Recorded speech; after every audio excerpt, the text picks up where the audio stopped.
میرے بھائیوں، شادی جب ہوتی ہے تو لڑکی جب اپنے سسرال مائکے سے سسرال آتی ہے تو اللہ کی قسم برکتوں کے دروازے کھل جاتے ہیں۔ لڑکی جب دلہن بن کر ہمارے گھر میں آتی ہے تو برکت لے کے آتی ہے، لیکن اس برکت کو ہمارے جہیز کی ڈیمانڈ نے چاٹ لیا ہے اور جہیز کی لعنت نے اس برکت کو ختم کر دیا ہے۔ میرے بھائیوں، آج یہ برکت ہمارے گھروں سے اٹھی تو جہیز کی لعنت کی وجہ سے۔ بہت پہلے میں نے آپ کو بتایا تھا، آج بتا دوں، پٹنہ کی سرزمین ہے، میں نے اپنی آنکھوں سے دیکھا ہے ان 14 لاشوں کو جو اس جہیز کی وجہ سے ہوئے ہیں۔ ایک ساتھ 14 لاشیں اٹھی ہیں، ایک مرد ایک عورت، دونوں یہ میاں بیوی اور ان کے 12 بچے، ایک ہی گھر کی 14 افراد پر مشتمل یہ فیملی، 12 لاشیں بچوں کی اور 2 میاں بیوی کی، ایک ساتھ اٹھے جنازے، ایک ساتھ رکھے گئے۔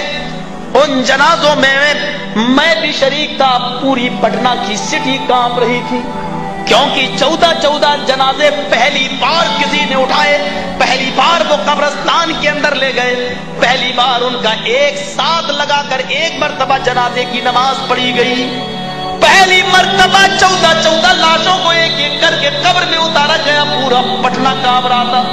جانتے ہو یہ منظر کیوں پیش آیا؟ اس باپ کی ایک جوان بیٹی تھی، رشتہ آتا تھا، شادی میں 1 مہینہ رہ جاتا تھا، لڑکے کی طرف سے جہیز کی ایک لسٹ آ جاتی تھی، غریب باپ تھا، رشتہ ٹوٹ جایا کرتا تھا۔ دوسرا رشتہ لگا، 1 مہینہ رہ گیا، پھر لسٹ آ گئی، رشتہ ٹوٹ گیا۔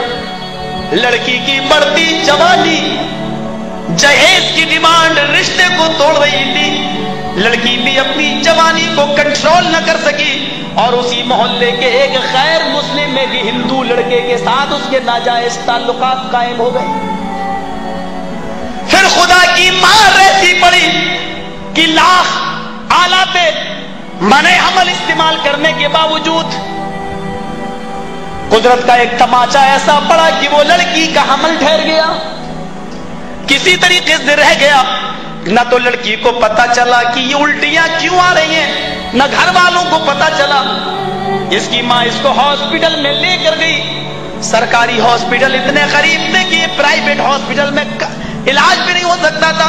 سرکاری ہاسپٹل کے ڈاکٹر نے کچھ رپورٹیں دی کہ یہ رپورٹ لے کر آؤ، بلڈ جانچ، پیشاب کی جانچ، فلاں جانچ۔ جب یہ ساری جانچیں سامنے آئی تو پیشاب کی جانچ سے یہ ثابت ہو گیا کہ لڑکی حاملہ ہے۔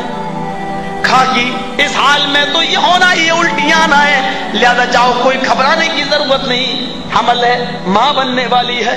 لڑکی کی ماں کے پیروں کے نیچے سے زمین سرک گئی۔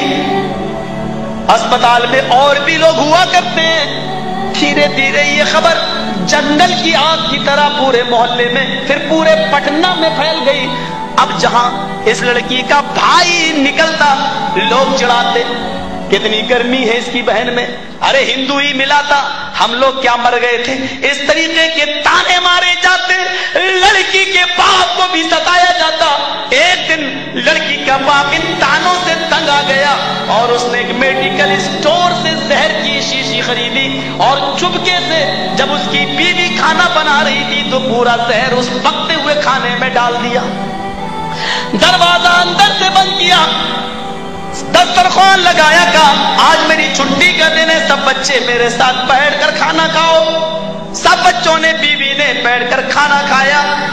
تھوڑی دیر کھانا کھانے کے بعد پھر کیا ہوتا ہے، تھوڑی دیر کے بعد تڑپنے لگتے ہیں لوگ، لیکن دروازہ بند تھا، چیخ اور پکار کی آوازیں آ رہی ہیں، لیکن باہر سے اندر آئے کون، دروازہ تو اندر سے بند تھا۔ جب تک دروازہ توڑا گیا یہ 14 کی 14 لوگ مر چکے تھے، ان کا انتقال ہو چکا تھا۔ پولیس کو خبر دی گئی، پولیس آئی، ڈیڈ باڈی کو اٹھا کر پوسٹ مارٹم کے لیے لے جایا جاتا ہے۔ پوسٹ مارٹم کی رپورٹ یہ آتی ہے سب کو زہر دے کر مارا گیا ہے۔ 14 لاشیں ایک ساتھ اٹھی، میں ان جنازوں میں شریک تھا، اس مٹی میں شریک تھا۔ میرے بھائیو، یہ منظر میں نے اپنی نظروں سے دیکھا ہے۔ اگر جہیز کی ڈیمانڈ اور لسٹ اس لڑکی کے باپ کو نہ دی جاتی تو آج یہ لڑکی بھی زندہ ہوتی، آج اس کے باپ بھی خوشیاں منا رہے ہوتے، آج وہ نانا ہوتے، آج کوئی دادا